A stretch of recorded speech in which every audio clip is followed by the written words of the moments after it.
We are the image of God. That is, we are his physical representatives so that we can rule over creation on his behalf. The Bible is made for this. Like, it talks about supernatural entities that are real, that aren't imaginary. And I think the church has to wake up to this. Do you think that whenever she came out of the water, that there was a demon came out of her? It's like, I can understand that, because our human nature is to, take the blessings that God gives us and then forget about them tomorrow. There is an intelligence at war against them. And I think what I'm suggesting is that there are still intelligences that we're at war against. I really like what Dr. Michael Heiser said a lot, is that God's desire is to dwell with mankind forever. All of the nations in the world have been assigned a particular overseeing guardian to watch over them. But that in particular, the nation of Israel has been designated to be solely God's chosen nation. The Word gave life to everything that was created, and his life brought light to everyone. But our enemy has not laid down their arms. Their power is broken. Christ is King, the Lord of Lords, the God of gods, mighty and awesome. I was at one time the fastest sword driller in the county.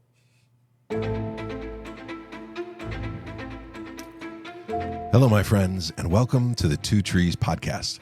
I'm John Dillon, and I'm here with my hosts, Martin Listner. Hey, y'all. And Rose Moeller. Hey, everybody. Also, Jeremy is here, but he's just chilling. He's not really wanting to talk. He's just wanting to critique from a distance. And so we're glad to have you guys back. Rose is back from globe-trotting. She's been up there in Boston. Is that really globe-trotting? Oh, yeah, don't sure. Need a passport I to mean, get we there? have- They were from Harlem. Oh, that's true. The globe Never Good mind. one. Rose is back from clam chowdering. Yes. That's true. Did And you? I also ate something called Indian pudding, which I've never had before. And Indian pudding? Yeah, it was delicious. It was like a dessert. It was some local thing up A in dessert? You're kidding me. Concord. Yes, pudding, believe it or not. But it was delicious. Rose you have made any of promises. She said, don't worry, guys. I'm going to bring back some cool coffee beans and some fancy breads and all kinds of things. And she brought back nothing. She brought back nothing for us and things for other people. That is not, I mean, it is true. I didn't It's bring totally it back true. for you. That's a but fact. All I brought back was a blend of tea from Louisa May Alcott's house. See, I picture I know, right? Boston as being Did you like want that? anti-tea. That's what I said. Yeah. I was like, why am I bringing back tea from Boston? It didn't make sense. I mean, but Mike Chu would probably tell us. Mike, you're out there, you're listening. How popular is tea these days in Boston. in Boston? We did need to go know. down to Boston Harbor, and it was pretty fun. The Navy Yard took the boys on the Constitution, and it was neat. We That's had a cool. good time. Yeah. Did you get any of the baked beans there? We did not. In fact, it's not really a thing there. It's something you think. I know, right? That's what I said too. And it was kind of hard to find them, and so we didn't. We ate clam chowder and Indian pudding instead. Whatever. Drank tea. I'm glad you had fun. And we had a great time. Well, that's the important thing. Martin and I, however, were hard at work. Yes, we were. We were trying to make disciples, carry on the Great Commission, That's it. things like that. I knew we were doing something. I Righteous. couldn't Yeah, remember. that's obviously what we were Right. up to. It was. But this is kind of part two of our discussion last week about the two kings. And today we're going to jump into an episode, and I'm going to call it the Two Calves. Really what we're doing is we're exploring God's response to Israel and Judah's rebellion. How is God going to react to the dark trying to infiltrate into Israel and to sow this division amongst God's people? And so we're going to be looking at the physical world, but we're also remembering that God created a world that is at least twofold. There's a physical world and there's a supernatural world. And there are characters in this story in both. Just because they're not named doesn't mean they're not there.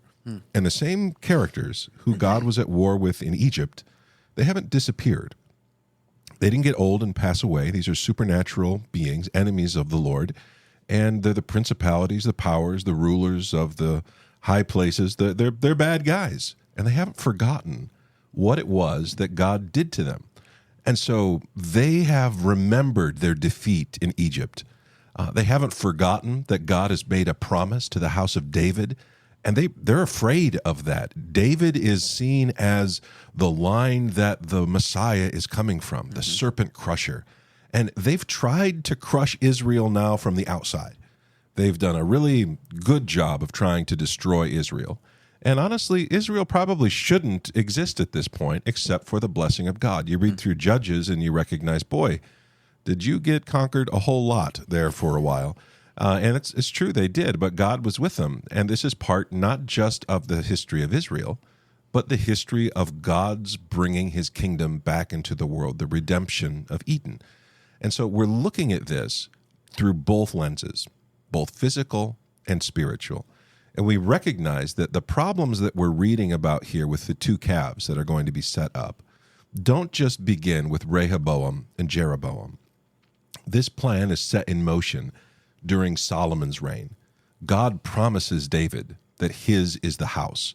And so now the darkness is going to focus its energy into the destruction of that house. We find this overthrow with Absalom. There's a mess that happens with David's family.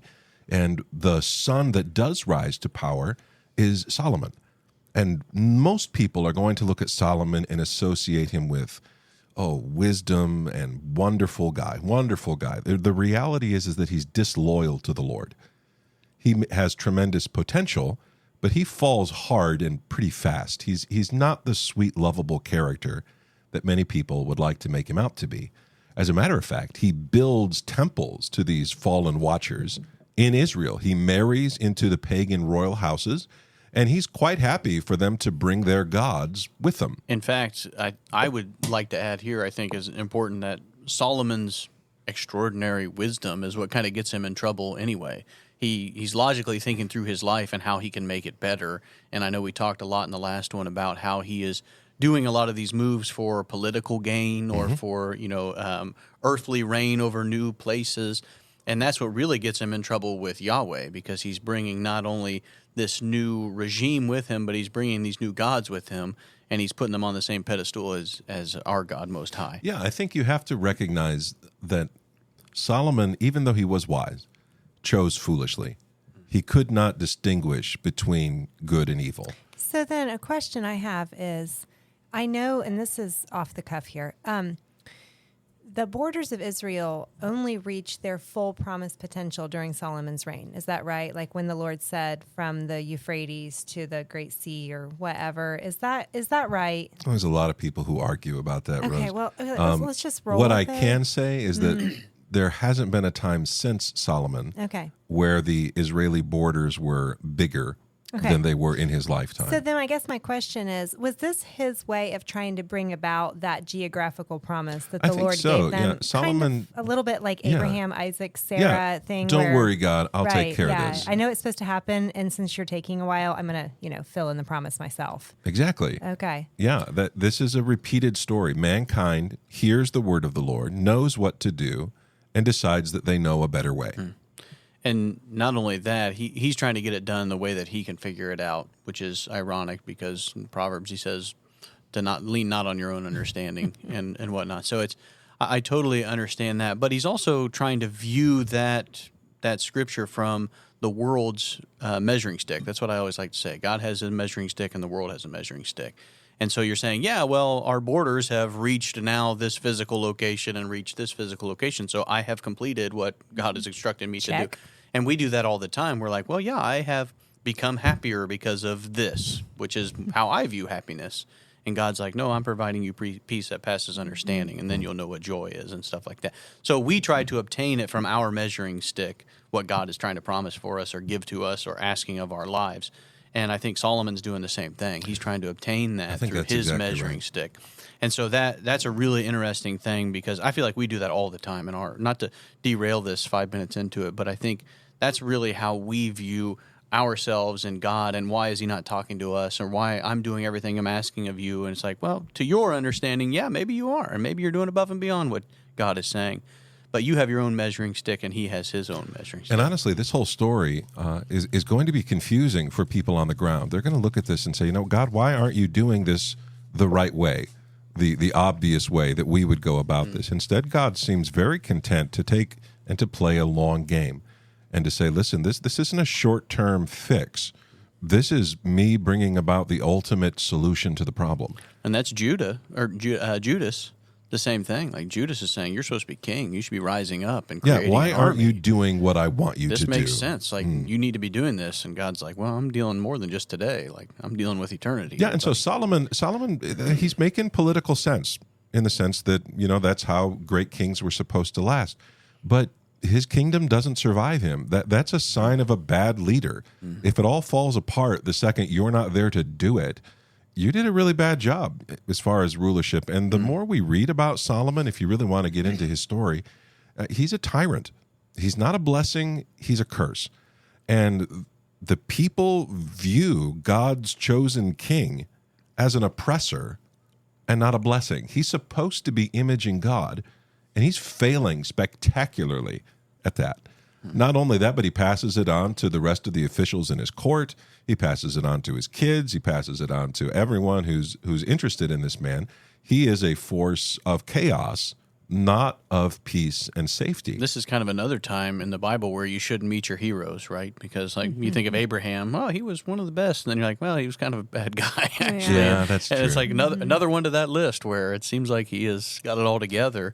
But it should be encouraging to people when you read and see these types of things, because it's like, well, why couldn't you be the next person that's going to be used by God? This is what we're dealing with. Solomon drops the ball, but so do we. And so there's a very real sense in which, yes, this is describing the past, but there are loads of applications that we can take from this. And ultimately, the big one that I pull out of this is be loyal. Be faithful and be loyal. Solomon refuses to do that. He pays lip service. He tries to do things his own way. And in the end, it self-destructs. So you say he pays lip service, and I think his actions bear that out. But back when he's dedicating the temple to the Lord, that feels genuine to me. Where did he flip the switch? Well, the scripture doesn't give us a specific moment. There's not like a... Not that I know of. I mean, he begins marrying outside of Israel. But one of the major problems that Solomon faces is he's married to all of these foreign nations and has no ties to any of the other tribes. In the end, all the other tribes leave him. You would have thought that a guy who had a couple hundred wives could have bothered to get some political ties to some of the tribes that he was ruling over. He seems to have just not cared. It was rule by power and oppression. He enslaves people.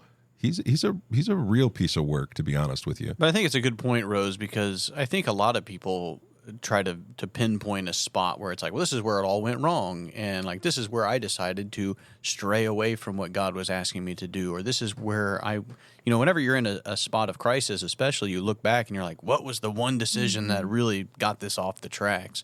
And it just really shows you how easily it can be moved through that. And I always revert back to Romans when it says renewing of our mind every day. Yeah. If we start to really slip away from that, you can see how slippery of a slope it is to get down to a spot where we look back up and we're like, man, how was I ever up there in my relationship with God? Find myself in a miry pit. And now, yeah, exactly. So it's not this big event. I think when you read like Adam and Eve, you always think like, well, where was my apple event that I really decided to stray from God? And it's like, well, I don't really think that happens in most people's lives, maybe in some, but definitely not in mine, in my personal experience. But then you look back and you're like, man, how did I get from all the way up there where life was fantastic, and now I'm all the way down here? And so I think that's kind of more how Solomon takes this as well, is where it's just like, well, just this little move to get me a little closer. Now this little move to get me a little closer and a little closer. 1,000 small moves. There you got it.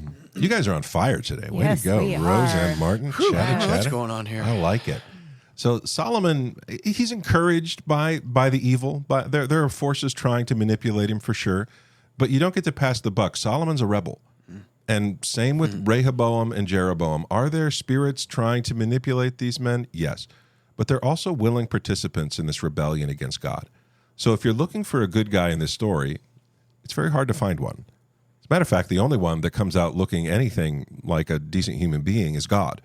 It's God and God alone who shines in this whole text. There's two kings, and on first glance, you might be tempted to cast Rehoboam as the good guy and Jeroboam as the bad guy. But truth is, they both stink. They're both allied to the dark, and both of these kingdoms are eaten up by darkness and the paths of violence and scarcity and mistrust. We are far from the garden when this story begins. So when the story gets rolling, it begins with Solomon's relationship with Jeroboam. So Solomon is building stuff everywhere. To do that, he needs a workforce. And he orders people to volunteer.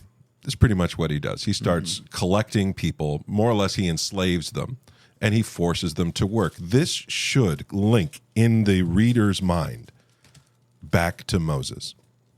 How is it that a people who were slaves are now owning slaves? How is it that a people who were forced to work to build another empire's the stuff have sunk back down to this position? And so God is looking at this and he says, man, Solomon, my guy, is worshiping these other gods. He's corrupted himself. This is bad. And now he's enslaved people. God is going to bring judgment on Solomon's house. And he speaks through a prophet, a man called Ahijah.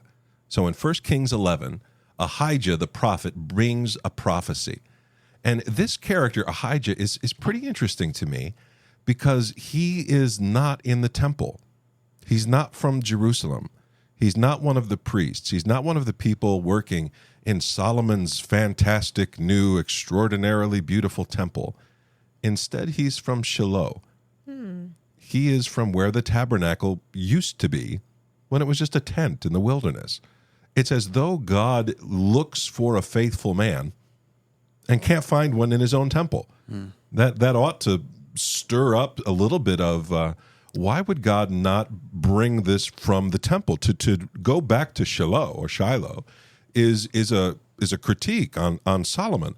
And so this guy comes from Shiloh and he brings this message that God is going to take away the kingdom from Solomon, and 10 of the tribes are going to follow Jeroboam.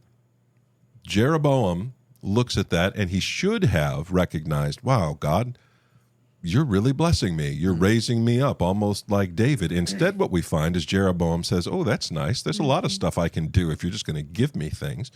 And he attempts to twist God into serving him. So Solomon, when he hears this, he doesn't repent. He doesn't say, oh, I've sinned. The Lord is great and I am not. I'm going to humble myself. David would have done that. David did that. Instead, Solomon looks to murder this man. He says, hey, I'll just kill this guy. This, again, has a real connection to previous stories in the Bible. I think of Cain. Right. He's murdering his brother. How do I fix my problem? I'll just kill the guy. This is not the Garden of Eden. This is Cain and Abel. We see that connection to, when Pharaoh sees a problem with Israel, so he decides, I'll just kill all their children. That'll fix my problem. Solomon is not acting like his father David. He's acting like the darkness. So, John, do you think that Solomon felt some kind of security, understanding that the Messiah is going to come from his line? Yeah, I think so. Do you think that allowed him to take certain liberties that may have led him down the wrong path even? For sure. But to be honest, I'm not a Solomon fan, and I hate giving him any airtime. Any airtime. That guy makes me mad. Well, Okay. it's just interesting because, when you look back, you could very easily see how, God can't do anything to me because it has to come from me. Yeah, and especially because this is where God's house is. God wouldn't let anything bad happen to Jerusalem. This is his city. I'm the chosen one. Right. And so we get this. Israel kind of sees itself as untouchable. Right, that's what I'm saying. No one could bother us because we house the temple of the Lord, because David's children reign over us. And I think pride goes before a fall. Bingo. So you think there was some arrogance to Solomon's actions? Oh, yeah. I think that would build from that, but it's interesting because that's a true statement. Like, it has to come from the line of David because it's been prophesied to do that. But that doesn't mean God can't rough you up a little bit, right? Like, Well, he can We're going to correct find your ways a there's little several places in Scripture where the inhabitants of Jerusalem seem to have assumed that God would never let anything bad happen to Jerusalem because the temple was there. Mm-hmm. And that they could more or less blackmail God into doing what they wanted him to do because they had a hold over him. But it also makes sense why the new guy coming in is like, okay, now I am in the position of being untouchable. Yeah. And so then I can ask for more or beg for more. Both of these men seem to be operating under an abusive concept. Yeah. How can I manipulate this situation to get my will done? My own ideas across. So this feels a little bit like a commentary on David's parenting. Sorry. Yeah, David, not a good parent. Well, I know, but to be fair, this is a tradition. I know that they say there's no, second generation Christians or something like that. I kind of forget. And If it makes you feel better, David wouldn't have known what a Christian was anyway. yeah. I know. Well, that's what I'm saying. But as a parent myself, Messiah. I feel like it seems vastly unfair that your children end up with free will after all, right? Yeah. Like look at Eli the priest and his children, and there's Aaron and his children. Yes, thank you. I was like, there's someone else whose children went wrong, and Oh, here there's we a have whole David. lot of those. Yeah, it almost Samson feels, comes to yes. mind. Yeah. Everybody comes to mind, John, is what I'm saying. And it's so true. here we are. My with, children are angels. Yeah, they are actually. They're pretty cute. But the thing is that to listen to talk about Solomon, it feels like he was born with a silver spoon in his mouth. You know, he had everything. Yeah. He had just wealth. He had power. He was blessed with building, knowledge, wisdom, blessed with building the temple. His dad wasn't even allowed to do that, you know. So why would you, not to segue for you, why would you take that and trash it? Like, why? What is his motivation here for allowing the next story? But the if next he's part of being the story? influenced by the other side, the spiritual realm, would they not prey on his biggest downfall? Which pride would be definitely one of his biggest things. If he has all this stuff, he is the man. Wouldn't it be very easy to convince him of that then? It's a good tactic, and I it think seems that to makes have sense. worked.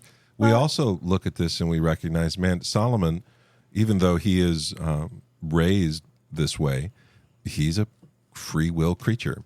He's deciding for himself, and he makes these choices on his own. He has to decide whether to allow God's will or his own, and instead he creates an un-Eden-like place. Do the borders extend real far? Sure, but in the long run of things, there have been way bigger empires. Like Solomon pursues these things out of his flesh, and he reaps what he sows. Well, and Solomon seems like a fulfillment of, it's not prophecy, but it's what the Lord said in Deuteronomy 1. He tells them, you're going to want a king, and this is what he's going to do to you. You know, he'll take your maidservants and your manservants and put them to his work. But he also says, when you go into the land, this is Deuteronomy 7, you must not intermarry with them. Do not let your daughters and sons marry their sons and daughters, for they will lead your children away from me to worship other gods. Then the anger of the Lord will burn against you, and he will quickly destroy you. And what Solomon's known for is his wisdom and his 700 wives and his 300 concubines. Or maybe it's the other way around. But, you know, it's like he just did all the things that you were not supposed to do. How is that wisdom? It's not. Then why is he the wisest man that ever lived? We can do that another day. Thank you, but John. he's not as wise as you think he is. And that is not what we're talking about. It just isn't.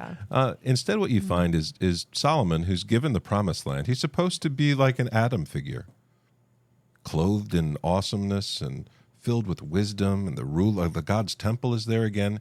And instead, what we find is things get so violent. And when he hears that there's somebody else out there, he reminds me more of Herod than he does David. He tries to kill this man. And Jeroboam flees to Egypt for safety. This is an inversion of the Exodus story. Now, to find safety, this man flees to Egypt. By the way, that should remind you of Jesus a little bit, who has to flee from Israel to find safety in Egypt. There's another person in this storyline that goes to Egypt right before him, I think. Hadad or somebody like that. Yeah, there are Is actually it? three major Okay. enemies, but Okay. we're only going to talk That's about fine. Yeah. the two who are the major players here. Well, I was just wondering the connection with Egypt must have been pretty strong right then. If it seemed like a go-to. There was a huge connection between the Egyptian. They have a king there who I think is called Shishak. Yeah. And he welcomes political dissonance of other nations just in case he needs them. And Jeroboam fits right in there. So when Solomon dies, he leaves a legacy of chaos and anger and violence. And his son, Rehoboam, who is the son of an Ammonite, he's grown up worshiping the gods of Ammon, and also he's grown up worshiping the Lord in the temple. He listens to bad advisors. His pride ties him to intimidate other people into following him, and he doesn't have the clout that his dad did. He thinks that he does. He's got no humility, no repentance. He's just got pride and power, and you can tell this man can't tell the path of wisdom. He's seeking to define right and wrong for himself, and it blows up in his face.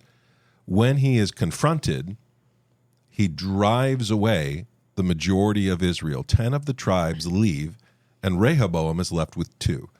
He's left with Judah and Benjamin. By the way, these are the only 2 tribes that have produced kings up to this point, Saul and David. And so things look pretty bleak for Rehoboam. He doesn't have the majority of the people. He doesn't have a large army. He doesn't have the ability to wield the power that his father did. And instead, what we find is that the enemies of Israel are circling like buzzards. In 1 Kings chapter 14, verses 21 through 26, we're going to see kind of what happens pretty early on in Rehoboam's reign. Rose, would you read that for me?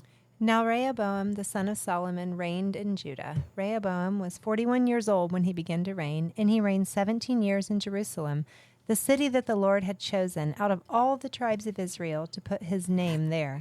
His mother's name was Naamah the Ammonite, and Judah did what was evil in the sight of the Lord, and they provoked him to jealousy with their sins that they committed, more than all that their fathers had done.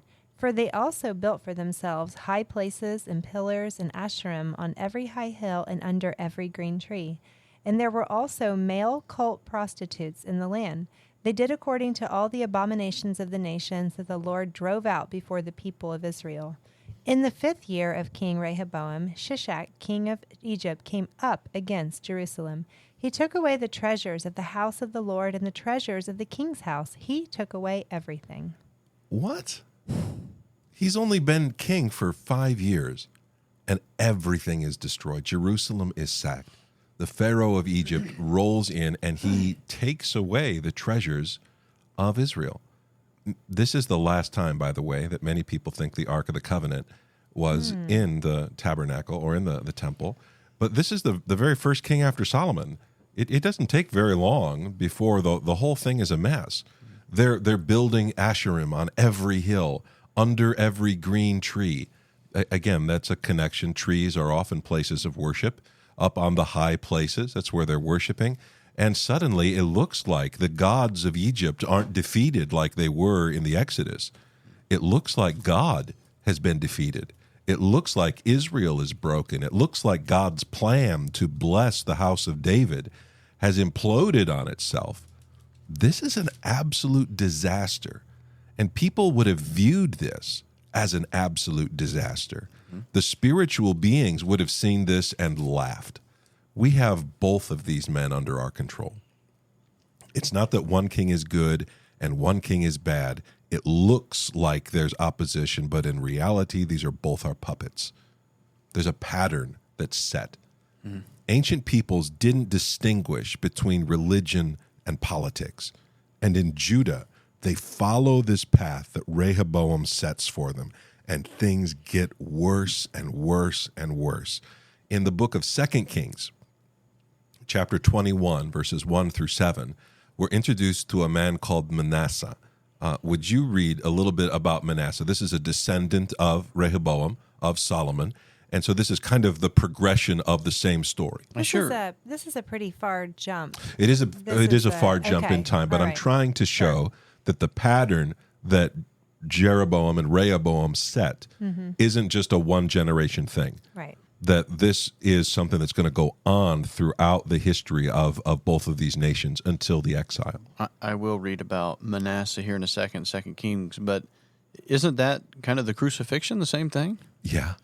Like, maybe I'm jumping ahead here. I'm sorry, I haven't read to the end of the outline here. I write you these beautiful outlines. I color code them so you can see the important parts. I wish that people could see these. Just I so read they the know. outline, you know. But that's what it reminds me of. Like, how did the spiritual enemies of God see this? They're like, oh, we just beat him. Like, we won. Yeah, he's not really who he says he is, right? And that's the same thing that happens at the crucifixion. So that's just interesting there. But 2 Kings 21, starting in verse 1. Manasseh was 12 years old when he began to reign, and he reigned 55 years in Jerusalem. His mother's name was Hephzibah. Sure enough. Hephzibah. And he did what was evil in the sight of the Lord, according to the despicable practices of the nations whom the Lord drove out before the people of Israel. For he rebuilt the high places that Hezekiah his father had destroyed, and erected altars for Baal, and made an Asherah, as Ahab king of Israel had done, and worshipped all the hosts of heaven, and served them. So I'm going to pause there. This is the long story. This is what's happening. Israel has moments where it repents, but the pattern is down, down, down, down, down.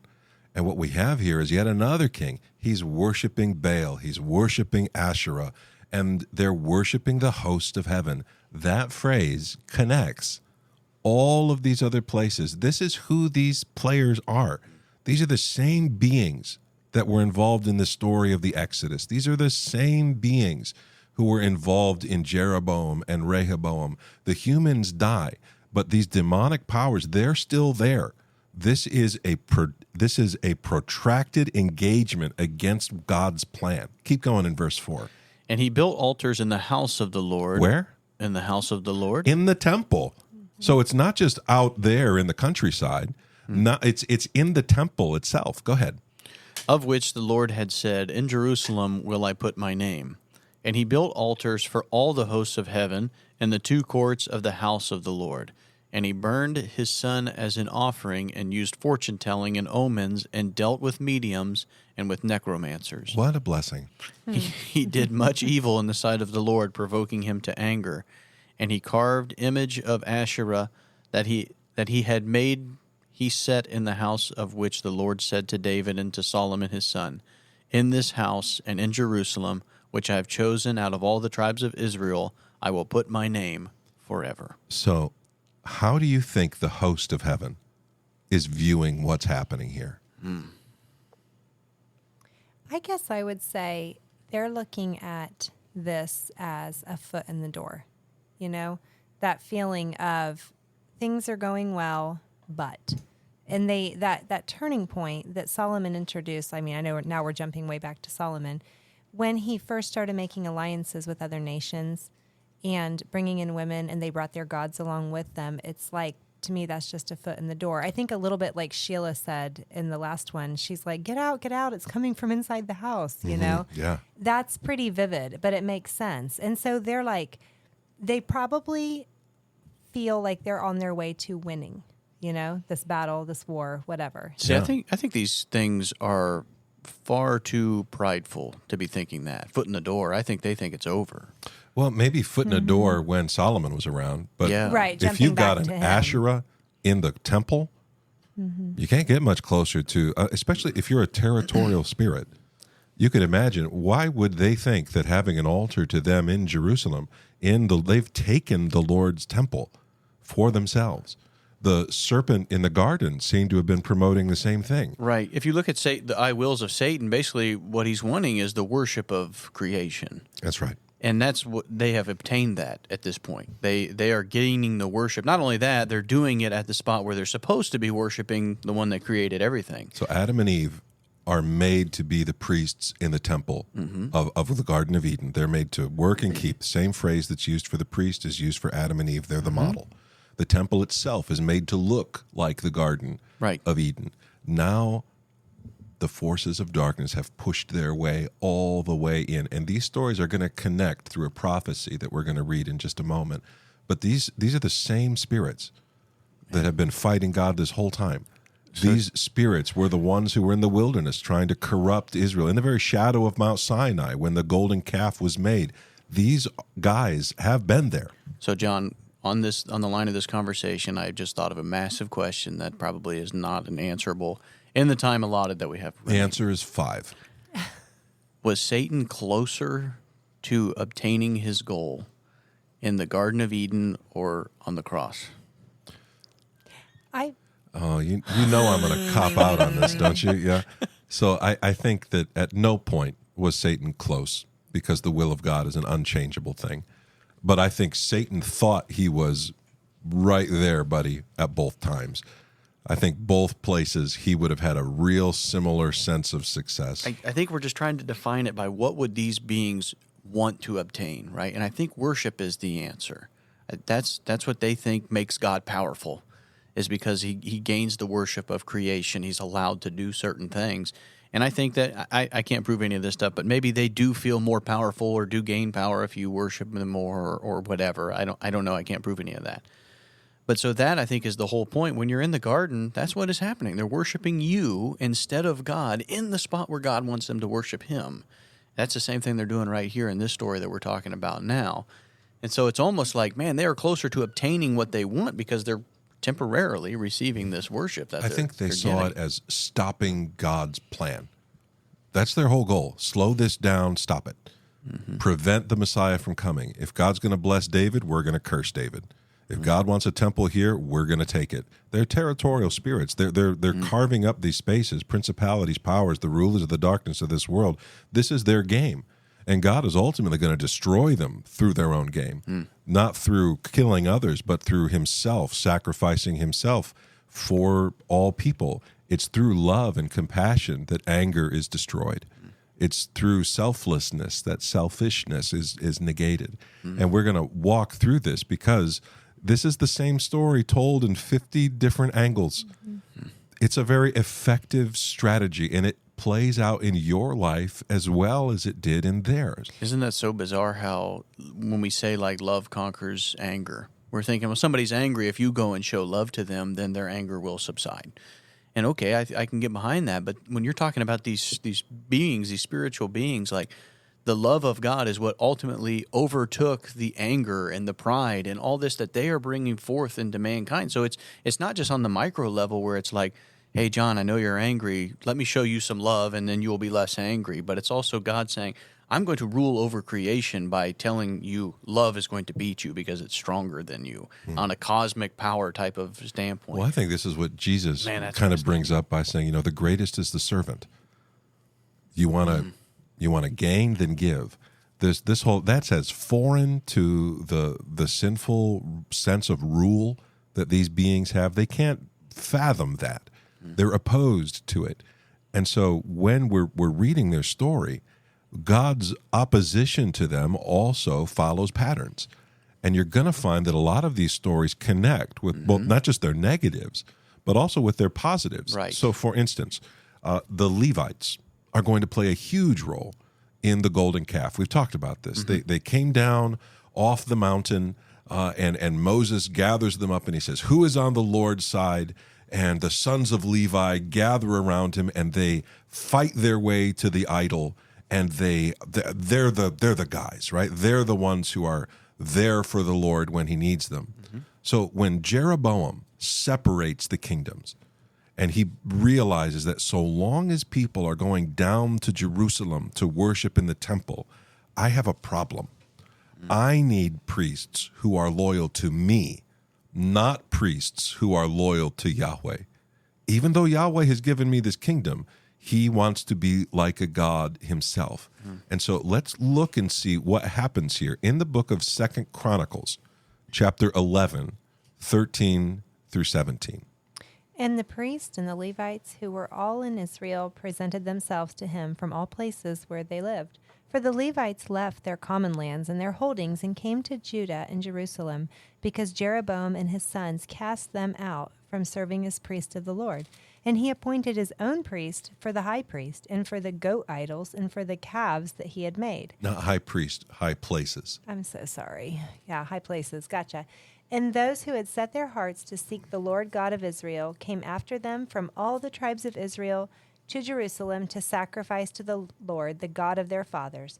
They strengthened the kingdom of Judah, and for 3 years they made Rehoboam the son of Solomon secure, for they walked for 3 years in the way of David and Solomon. So Jeroboam, recognizing that if he's going to maintain political power, he has to wield a supernatural weapon. He removes the priests, the house of Levi, and I think the darkness may have nudged him a big way in that direction. The last time we set up this golden calf thing, these Levites messed it up. So if we're going to do this again, step one, get rid of the Levites. That just makes sense, demonically speaking. Who is on the Lord's side? They all leave. They abandon the kingdom.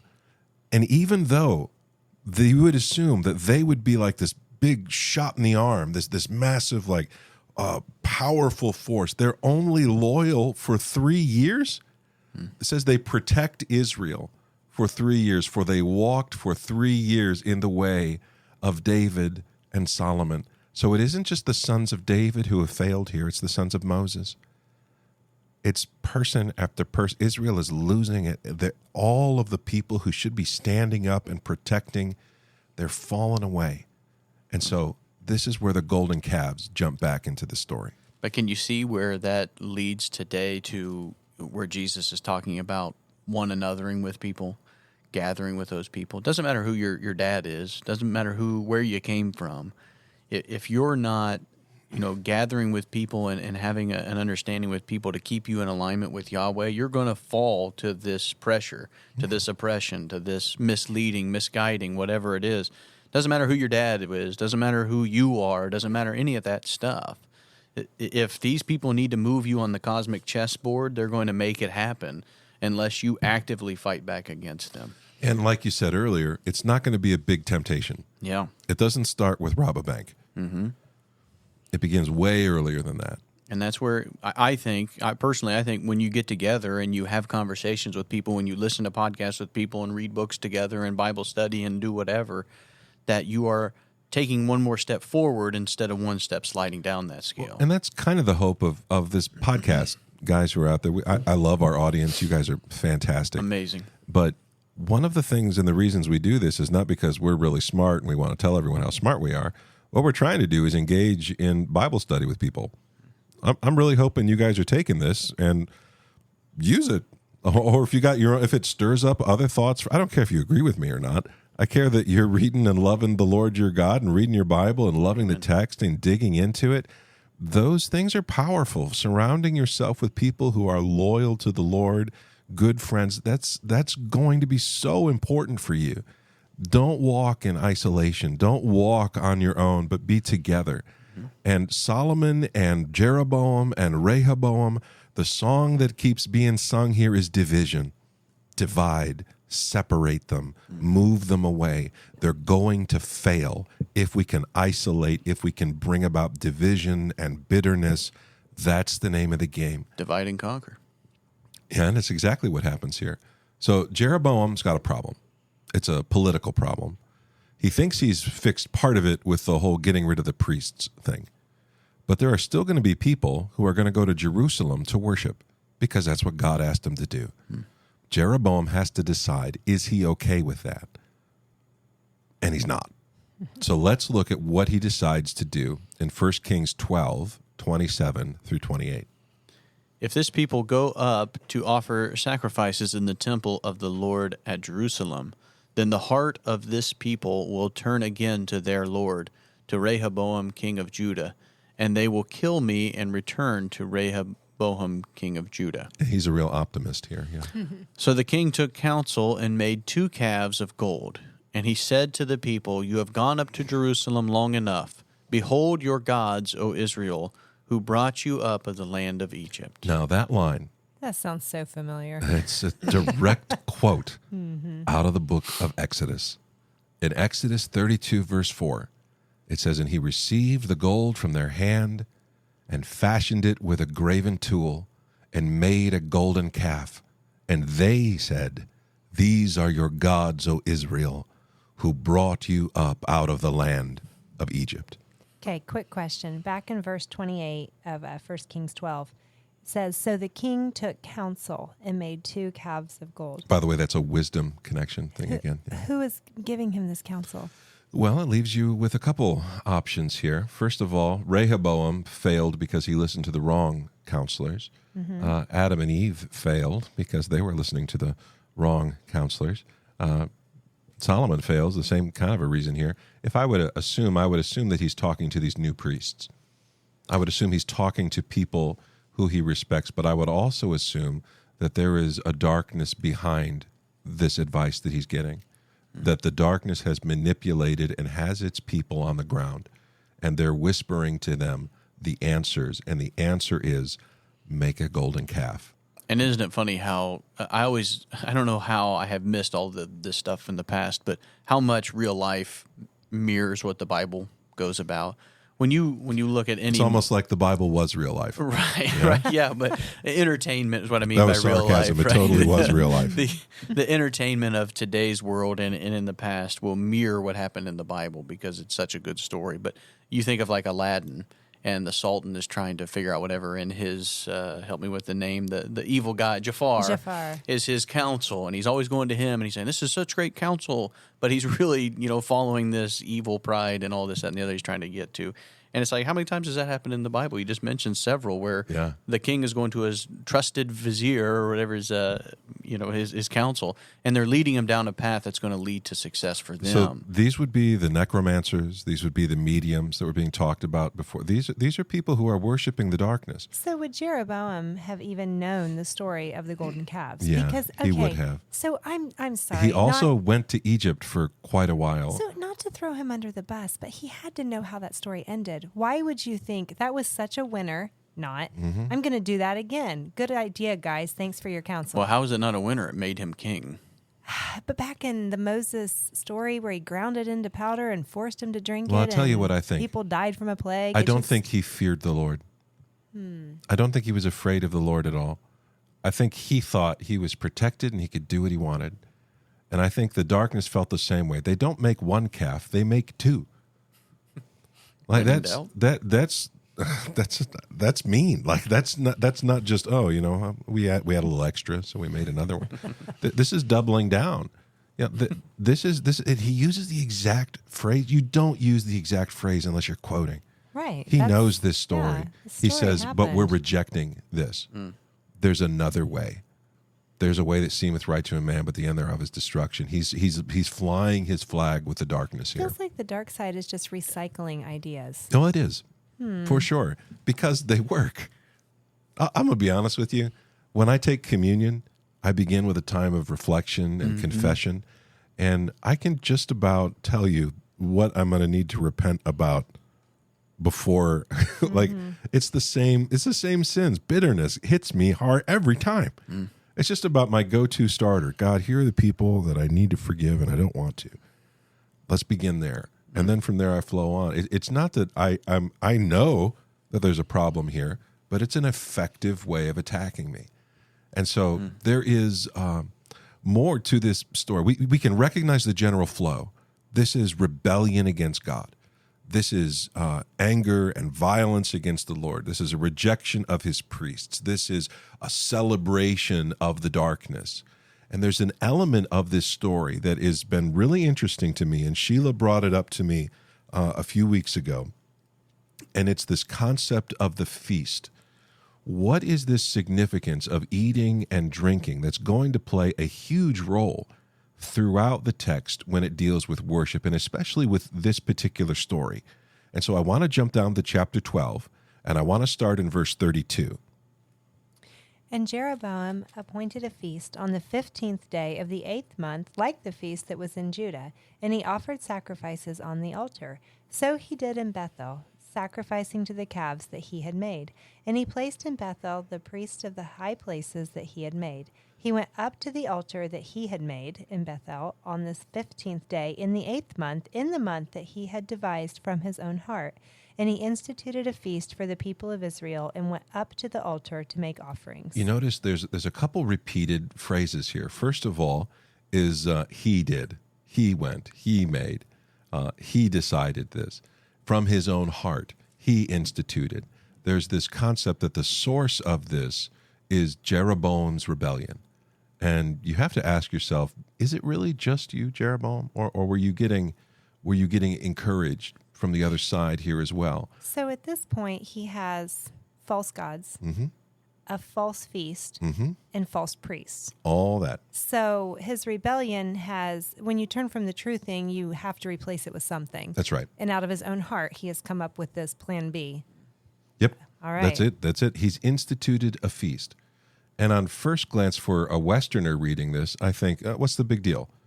Come up with a holiday, have some dinner. That sounds nice. We make up holidays all the time. As a matter of fact, I'm constantly finding out that something is National Something Day. I don't even believe it anymore. I just go with the flow. National High Five Day just a couple days ago. What? Was it really? I was mad I missed that one. That's an underrated holiday. Yeah, I thought so. Apparently, yeah. But this idea of feasting and sacrifices is deep in ancient culture. It's almost as though they viewed this eating as part of the making of a covenant with the God. He's not just saying, thank you guys for coming and I have some snacks. He's saying, make yourself at home. Sit at the table of the God and eat his food. That's how Jesus did it with the communion, the Last Supper. Oh yeah, right? we're gonna push all the way through this. There is beautiful communion imagery here, Passover stuff. Let's go back to the original story of the golden calf in Exodus 32 and verses 5 through 6. When Aaron saw this, he built an altar before it, and Aaron made a proclamation and said, "Tomorrow shall be a feast to the Lord." And they rose up early the next day and offered burnt offerings and brought peace offerings.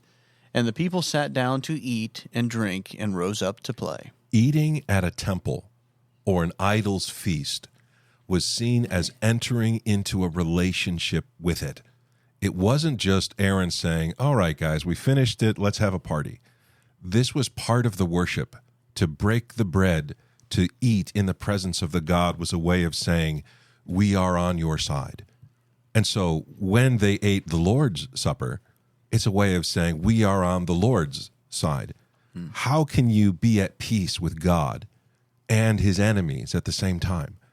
And so when Jeroboam is instituting this meal, that's something that we tend to just push past as we get to the sacrifices, as we get to the part that we think of as really, really bad. Right. But an ancient person would not have distinguished these things as separate things. They would have seen them as two halves of the same whole, two sides of the same coin. And so imagine for a moment that, let's say a king is at war with another king, and you're his vassal. You're supposed to support your lord, your king.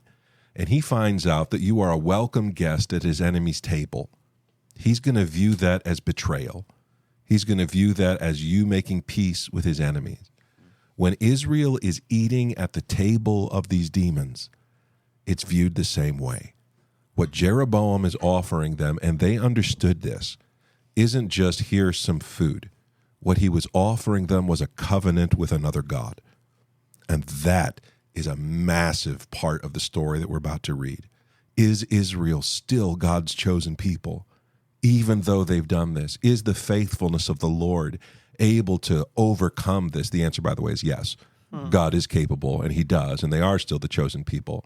But there are going to be elements of this that we're going to find in the New Testament as well. So I'm a pastor at a church called Stillwater Community Church. Love it here. It's awesome. And I've been preaching through the book of 1 Corinthians. And in 1 Corinthians chapter 10, the people living in Corinth are dealing with this same issue. The temples in Corinth offer free food. They're offering meats that have been offered to idols. And the people in Corinth want to know, are we allowed to go up to the temples and eat with our friends and our neighbors? Does God really care if I engage with the free meal part? And listen to what the Apostle Paul has to say in 1 Corinthians 10, verse 7. And then we're going to jump down to 18 here. Do not be idolaters, as some of them were. As it is written, the people sat down to eat and drink and rose up to play. So Paul is connecting what he's about to say back to the story of the golden calf. This is connected. He's going to have a lot. By the way, Paul's answer to the whole meats offered to idols thing is fantastic. It's wonderful. But he makes a distinction between eating meats that are sold in the market and that kind of a thing. And he makes a distinction between that and participating in the religious services of meals in the temple. And so let's jump down to verse 18. And this is the last text we're going to look at today. Consider the people of Israel. Are not those who eat the sacrifices participants in the altar? What do I imply then? That food offered to idols is anything, or that an idol is anything? No, I imply that what pagans sacrifice, they offer to demons and not to God. I do not want you to be participants with demons. You cannot drink the cup of the Lord and the cup of demons. You cannot partake of the table of the Lord and the table of demons. Shall we provoke the Lord to jealousy? Are we stronger than he? So he says, consider the people of Israel. Are not those who eat the sacrifices in the temple saying that they have a relationship with the God of that temple? They are. So if you're going to Jerusalem and you're eating the sacrifices like you're supposed to as a Jewish man, having grown up in this time period, then yeah, you're saying, I am on the Lord's side. But if you're going up to Apollo's temple or you're going up to Poseidon's temple and you're eating there, it's a way of saying, I'm okay with this guy. I'm going to make peace with you. I want to fit in here. Instead, what Paul says is, he says, is the food that's offered to idols anything? He says, no, it's just food. Is the idol that they're offering it to anything? No, it's a rock, but there is a supernatural element at play here. There is a demon. There is an evil being. And he says, I imply that what pagans sacrifice, they offer to demons and not to God. Do not eat with them. I do not want you to be participants with demons. You cannot drink the cup of the Lord and the cup of demons. And so he makes this meal almost like a way of showing your loyalty. It isn't just to believe it in your heart. It has to be made it has to be made real. It has to happen. If you say, I have faith and you have no works, I'll show you my faith by my works. They go together. It's not that my faith and then I'll say, well, I have faith, but no one can know about it. It's going to manifest itself. And so what Paul is saying here is you need to pick a side, one or the other. And this idea of breaking bread at the communion table as a church together, which many Christians, we want to argue about this. We want to divide over this. This is supposed to be something that draws us together, not something that rips us apart into diverse segments and angry arguments with one another. I want to take a couple weeks and continue pushing into this story because we have not come close to exhausting the awesomeness that's here. There is so much Exodus and Jesus stuff in this story that it's beautiful. It's wonderful. And so I'm going to encourage you guys to think about this. And I'm really enjoying my study of 1 Corinthians and also just getting to dig into this. And so I know I was supposed to land the golden calf episode, but I can't do it fast enough, okay? This stuff is there, and if we just push right past it in a hurry, then I'm just going to come back and do it again later, so we might as well do it now. Do it in a series. Works for me. So I want to thank you guys out there for having left us reviews. Please, if you haven't left us a review, it helps us so much. We sometimes get discouraged on our end. We don't know what's going on, and it's difficult to make the time. So if this podcast is important to you or it's been a blessing to you, please leave us a review. Please let us know what God is doing in your life.